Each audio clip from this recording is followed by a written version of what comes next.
Hello everyone, welcome back to the Raiders franchise here in Season 1.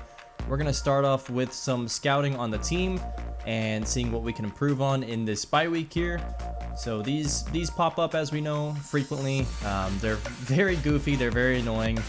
This one, I just don't get this one. So this one's going to be about Trey Tucker. What do we need to get better at? And they're going to say our slot receiver needs more targets. Okay, fine. How about your star wide receiver, Davante Adams, needs more targets? I have not been able to get him the ball very much. And I think, yeah, let's focus Trey Tucker. Why not let's focus Davante Adams? Where is he, getting upset at the fact that he hasn't gotten enough targets this season? Really, my personal belief is that I need to try to get him the ball more. It is a little hard to get him the ball. Sometimes I just can't stretch it. So that's one thing. Mock Draft 2 came out this week. You can see Eric Barnes projected to go to the Patriots at 2. What about Drake May? How about at 11? The Raiders are expected to take Justin Bradfield, who is my number 2 target. Think of it as a 1B, 1A, with Eric Barnes being the 1A. And we did finish, or at 95% scouting, rather, on Eric Barnes. Needless to say here, he's pretty good. A awareness, A break sack, A injury, A deep accuracy, A under pressure, A throw on the run, B medium accuracy. D short accuracy is concerning, and that's where I think you'll see with Justin Bradfield, I almost would be even better taking him. A awareness, A deep accuracy, B medium accuracy, A short accuracy, A under pressure. For me, really at this point, it's just throw on the run and injury, because both of them, and break sack as well, actually. Play action's a C. Unfortunately for both of them, I do want good play action. I would be working on the play action. So that's kind of where we're at scouting wise. I really want to try to get one of those 2 quarterbacks. I don't think Eric Barnes is in the cards. I do think Justin Bradfield's in the cards. And when Eric Barnes goes, as long as the team has a potential of taking QB, I want to trade up in front of them with someone who doesn't need QB.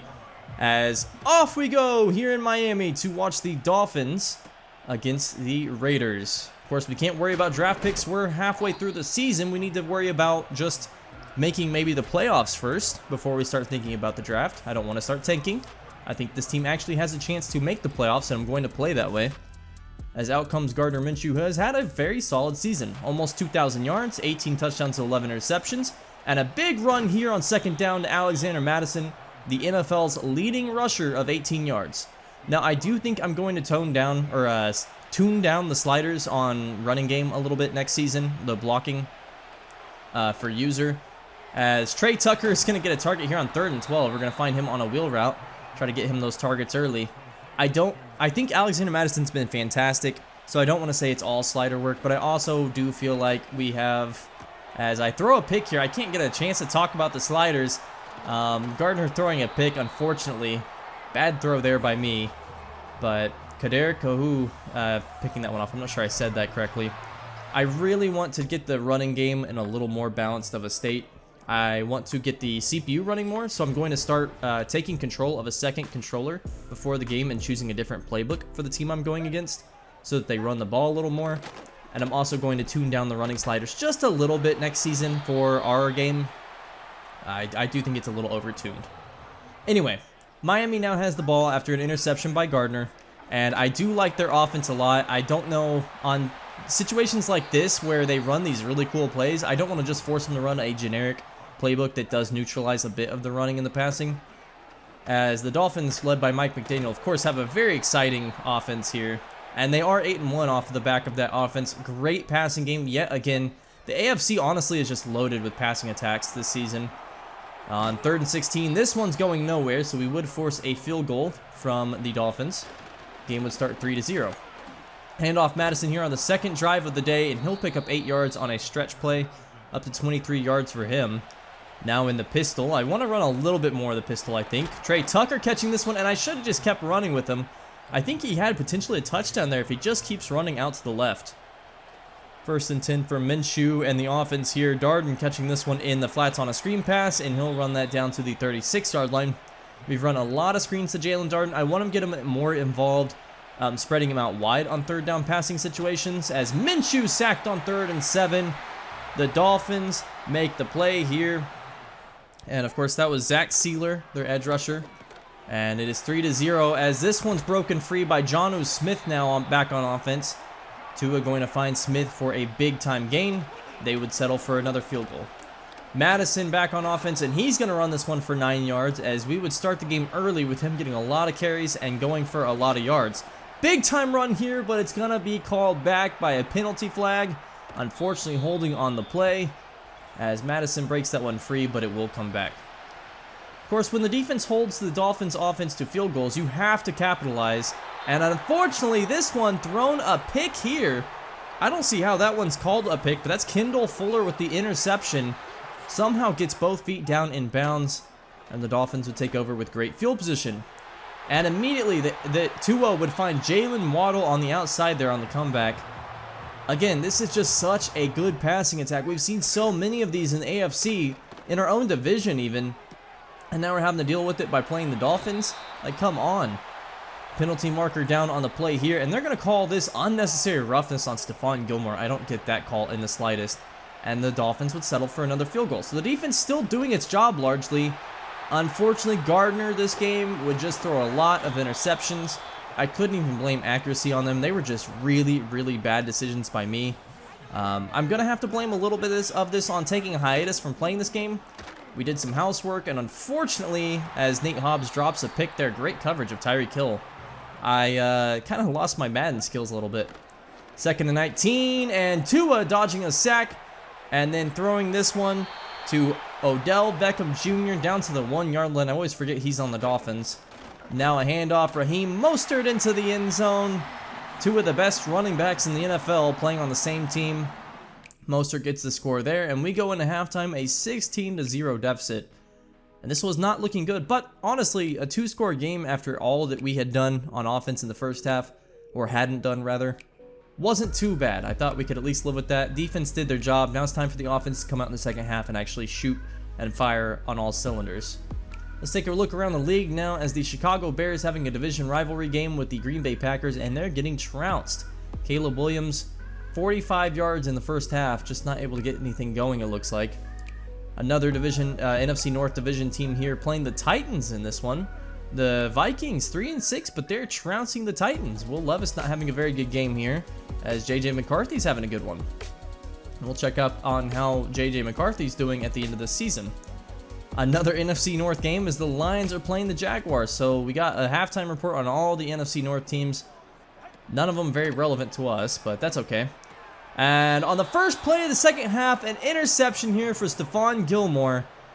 This one thrown to the flats, and Tua just never saw Gilmore ball hawking there. And the Raiders get a great field position here, and immediately Gardner Minshew's going to throw an interception. This is Jordan Poyer, the safety. Minshew just throwing us out of this game, and Aiden O'Connell finally checks in for Minshew. O'Connell almost throwing a pick on his first play of the game, as it's 19-0. Defense still doing what they can. Now O'Connell going to find Trey Tucker on the outside here. He'll get down to the 45 to make it 1st down and 10. In the pistol now, play action rollout. O'Connell finds Adams, threw it a little out of his reach, but Adams able to adjust, gets down to the 25-yard line. And O'Connell's got a nice streak going here. 4th and 2 now. It's a slant route thrown to Jacoby Myers down to the 10-yard line. 1st and goal. Under center now, 4th and goal. Madison's going to bang it up the middle for a touchdown, and the Raiders finally on the boards. This late in the game, though, the offense really needed to do better. The defense has been trying, and here they are trying again. Safety by Robert Spillane. So 8-19, and the Raiders will get the ball back. Now what can O'Connell do? Throw this one off his back foot, finding Devontae Adams. Really good throw here for the second-year player. I don't know how he did that off his back foot, but that looked good. 1st and 10 at the 49. This one thrown to Devontae Adams again. You can see O'Connell maybe has a favorite target here, and that's Tay. Now 1st and 10 at the 37. Play action rollout here. O'Connell again throwing it to Adams. And he gets hit by Kendall Fuller, but he'll hang on down to the 16-yard line. We settle for a field goal. So the Dolphins back on offense with 4 minutes remaining here. This one thrown out to Tyreek Hill. Caught down to the 42. No touchdowns on the day for Tua. Only 1 touchdown actually, and that is Raheem Mostert. So the defense really doing what they can. And unfortunately, the defense finally folding here. Jalen Waddle catches this one down to the 31. as the Raiders maybe not able to hold the Dolphins to even a touchdown. And this one's picked off. Caleb Farley, who we recently traded for, the 4th-year player, just got a contract extension, and he picks off Tyreek Hill, the intended target there, and he had step-for-step coverage with the best wide receiver in the NFL, and he gives us a chance now. O'Connell throwing this one, and that's going to be incomplete, but that will be a PI intended for Trey Tucker. Now 3rd and 4 to 46 inside 2 minutes, and it's a handoff. Darden cutting off the blocker there. The hole was absolutely filled there, and Darden cuts back left, gets a first down. Now 3rd and 8. O'Connell throwing this one out. Darden. He's going to be down for 28, and it'll be 4th and 5 now. So the Raiders, this is the ball game, really. 4th and 5. O'Connell hit as he throws. This one goes into the dirt. And a valiant comeback effort will fall short as the Raiders lose 11-19 in Miami. I actually thought our defense played excellently against one of the best offenses in the NFL. Tua finishes the day with 75% completion percentage, sure, but 0 touchdowns and 2 interceptions. I thought Caleb Farley looked good, made some good plays. The secondary as a whole looked good. We didn't get a lot of pressure on Tua. I think that was part of the problem. Tay finally got some targets. Trey Tucker got 4 targets, so hey, that was good. I didn't think Gardner was very good. I thought, really frankly, if I wasn't rusty on offense, we would have won this game. The defense did exactly what it needed to do. I just threw a lot of picks. And that would lead us to our second game of the episode. We're taking on the Denver Broncos, another division matchup here with the Broncos. Of course, we won the first game, as away we go here in Las Vegas this time. Bo Nix threw quite a few interceptions. Ended up having a lot of yards that game, though. I think the plan is going to be the same. Bring heavy blitzes at Bo Nix. Force him to think quickly and react quickly. And try to get him unable to be comfortable the entire game. Of course, Gardner, after throwing no touchdowns last game and 4 interceptions, now a lot closer to a 1-to-1 TD ratio. He's going to start off the first throw of the game here with that big-time bomb to Davante Adams for 21 yards down to the 45-yard line. Now 2nd down and 8. Stretch play here for Alexander Madison. He gets it outside, and he's going to run this one down to the 35-yard line. 20 yards on 2 carries so far. 1st and 10, another play action here for Minshew. Throwing this one, Tay, down to the 15 to 14 now on that comeback route. If you have him one-on-one on a comeback, he's going to win that. And now 1st and goal to 3. This one to the end zone, caught. And Davante Adams hangs on. Baron Browning hits him. Doesn't force the ball out, though. And you can see the last 2 games, maybe a focus on Davante Adams. I know they said Trey Tucker in the storyboard meeting or whatever, but I really wanted to try to get the ball to Davante Adams. Bo Nix coming into this game over 2,000 passing yards, 17 touchdowns, 10 interceptions. Pretty good season for the rookie, I'd say. And he's going to, on 1st and 10, find his target there. That is Marvin Mims Jr. Now Nix dropping back, throwing this one over the middle, and he finds Courtland Sutton. And of course, we remember how well he was able to do that with Courtland Sutton in the first game. 200 yards receiving for Sutton. We cannot have that happen again. And this one's going to go to Marvin Mims to the end zone. By don't let Courtland Sutton get 200 yards, I don't mean let someone else get 200 yards. But that's okay. We'll give the defense another chance here. They played great in week 1, or the game 1. Brock Bowers catching this one out in the flats, and he'll run it down to the 47-yard line. Minshew already having a vastly superior day. Now play action, drop back. Minshew throwing this one again out to Brock Bowers. Finds them in the hole between the zones there. You can find that little curl flat on the outside. Behind that and between the deep zone, you can kind of hit them there. And then Jalen Darden, I love this screen pass from him. Spins around, jukes left, and hits the Jets to get down to the 6-yard line. He's got such sneaky acceleration. Minshew now empty set, shotgun, throwing this one to the end zone. Caught. Davante Adams past the sticks, and we score once again, his 2nd. And the Raiders already showing, I think, a lot better game on offense here, as this one's going to go down to the 30-yard line. Greg Dulcich the target. Now 2nd and 3, play action rollout here. Finding his target, Marvin Mims, once again down at the 48-yard line, already up to 75 yards on the day. That is unacceptable. Now Nick's empty in the gun, throwing this one out again. Caught Dulcich down to the 10-yard line. We know tight ends have been a very big discussion point this season, whether it's slider work or the fact that our linebacking core just isn't good at coverage. It's been a problem, and Javonte Williams is going to run this one in for 6. The run defense has been solid this year at times, but it's also been not that great, and we just have relied on them not running a lot. Comeback route now on offense for the Raiders, and Tay will catch that one at the 46. Now a 3rd and 12 here. Darden in the gun with Minshew, and Minshew throwing this one, broken up, unfortunately over the middle there, and we will have to punt. So all knotted up at 14, 2nd and 10. This one caught Cortland Sutton down to the 31. Nick's already with a $168 and a touchdown here in the 2nd quarter. This is not going super well on defense. Now throwing this one up, Sutton open, and he catches it. Gilmore giving him chase. Nick's over 200 yards, and just a polar opposite of last week's game, or last game rather, with Tua, as Nick's does go down here at least. Makes Mason Crosby forcing the sack. 3rd and 19. Nick's dropping back, throwing this one over the middle. Caught Javonte Williams. And a back-breaking first down on 3rd and 19. It'll be 1st and goal at the 4 now. 1-yard line, Nick's to the end zone. Caught for 6. That was Josh Reynolds, the former Lion, catching that one. And the Broncos take the lead. 21-14 with 47 seconds left. What can Minshew do? How about a pass on a crossing pattern to Trey Tucker? It was cover 2 man, and he will score.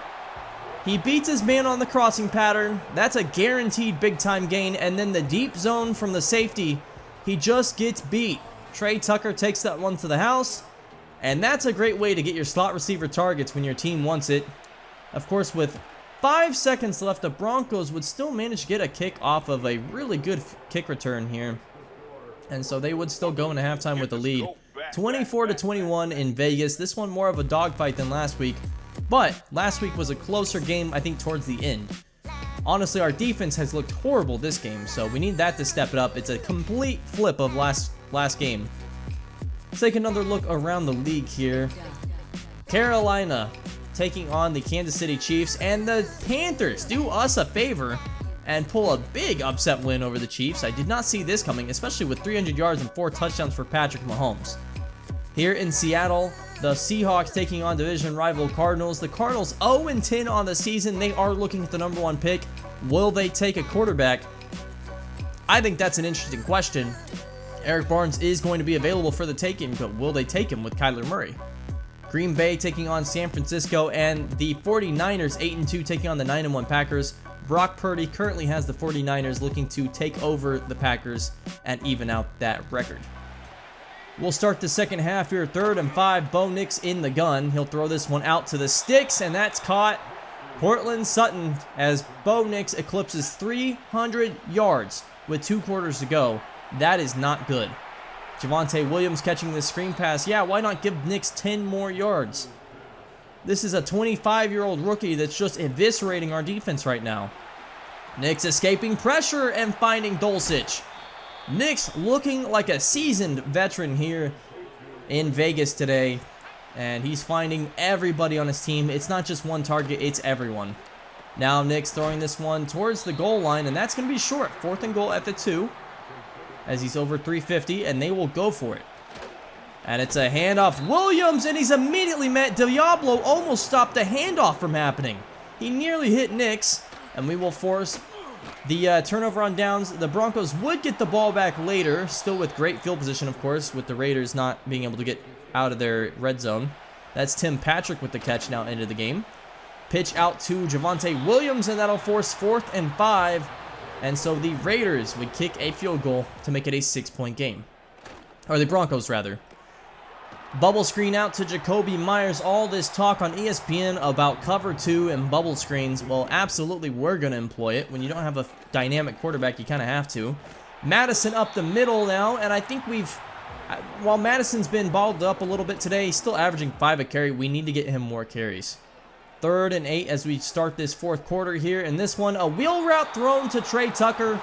And unfortunately, he can't hang on. A little too less air under it for Minshew. Now Williams breaking Diablo's tackle, and he'll pick up a first down. Raiders need to force a stop here to then get a touchdown and try to have a chance in this game. Sutton outrunning Hobbs now. He'll have to be stopped by Marcus Epps, and that is officially 400 yards exactly for Bo Nix today. Just terrible secondary coverage here. And 1st and 10 now at the 46 across midfield for the Broncos, as the running game has looked not too bad either. Nix from under center throwing this one. Intercepted! Intended for Cortland Sutton, and a bad throw on the move for Nix. Will be picked off by Stephon Gilmore, the ball hawk. 2 interceptions this episode. He now leads the league in interceptions. He still got it, and I am questioning bringing him back next season. Just depends on how much cap space we'll have. As we find Devontae Adams on the comeback here down to the 28-yard line. A lot of comebacks for him today. Now bubble screen out for Trey Tucker. Jukes out, number 36 there. That is Rudy Ford, the safety. And Minshew and Tucker picking up a first down. Now 3rd and 3. Minshew out to the sticks here. Bowers catches it, but he'll be 1 yard short. It'll be 4th and 1, and we will obviously go for it here. Strong eye, handoff, Madison down to the 1. Michael Mayer, the lead blocker there, and Madison takes us down to the 1. He is over 1,000 yards with this game. And Madison gets us over the plane with a touchdown. And the Raiders will kick the extra point to take a 1-point lead with 4 minutes around in this game. 3rd and 7 here for Nix with 3 minutes left. This one's gonna be short. So the Raiders force a 4th and 4, and they'll get the ball back. You just need a first down now to end this game. It'll be 3rd and 10 as the Broncos down to 2 timeouts. The Raiders, we'll see what they do. And they hand it off here. Madison getting caught up. He does get 6 yards, but that'll be well short of a first down. And the Broncos get the ball back with 1 timeout remaining. So 81 yards to go, and this one could have been ended if Trayvon Moyrig picked it, but he did knock it down at least. 3rd and 7 with 1:23 left. Nix dropping back, throwing this one outside. He's got Adam Troutman, the tight end. First down and then some at midfield. Now you only need about 15 yards to comfortably kick a field goal, and they'll pick that up with Greg Dulcich on the run down inside the 20. And now it's time for the Raiders to start taking some timeouts. Last one here for the Raiders. They will force the 4th down, so they will come out of this with some time left. But the Broncos, easy chip shot here. They kick it. It's good. And so the Raiders will need 3 points to win this game. That's the good news. 35 seconds remaining. Minshew dropping back. Hit as he throws. Ball goes into the dirt. And Daniel Carlson needs the ball at the Broncos' 40-yard line to comfortably have a shot to win this one. Minshew hit as he goes to throw. Doesn't get the ball out, and the time is running now. 3rd and 16, 10 seconds left. Clock running. Minshew throws this one up. Broken up for Brock Bowers. That would have been game anyway. And now it's 4th and 16, and you effectively have 1 shot anyway. Minshew hit as he throws, and that's picked off. Patrick Surtain with the pick. And the Broncos will win the rematch here in Vegas. So we each steal one on the road. Broncos win this one. And the Broncos actually have a shot at the playoffs. Unfortunately, the Raiders' playoff chances barely dashed this episode as they drop down to 4 and 7. Not looking good for the playoff hopes, but it is looking good for a better pick. So, I mean, there is a silver lining here. I do want to make the playoffs if we can, but at least we're showing competitiveness even if we still pick outside of that playoff range. Unfortunately, it's not like the NBA. Not going to the playoffs doesn't help you too much compared to the NBA because you're not picking in the lottery. I thought our defense was terrible this episode. I thought our offense was really, really good. A complete inverse of the first game against the Dolphins. Anyway, thank you so much for watching, everyone. I had a lot of fun this episode. Next episode will be a 1-game episode, and I'll see you then. Have a good one.